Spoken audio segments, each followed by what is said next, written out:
Video menunjukkan seorang ibu muda tertangkap saat berbelanja. Ia kedapatan berbelanja menggunakan uang palsu.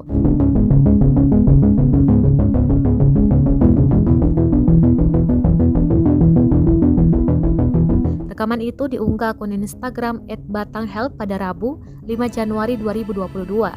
Dalam rekaman terlihat detik-detik pedagang dan pengunjung di sebuah pasar menghadang ibu muda tersebut. Mereka mencecar pertanyaan kepada pelaku terkait uang palsu tersebut.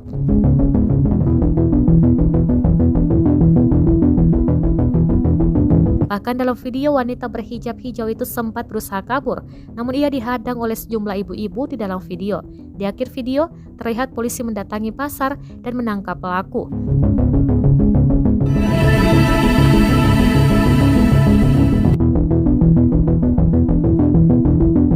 Terdengar warga sekitar menyoraki ibu dua anak tersebut.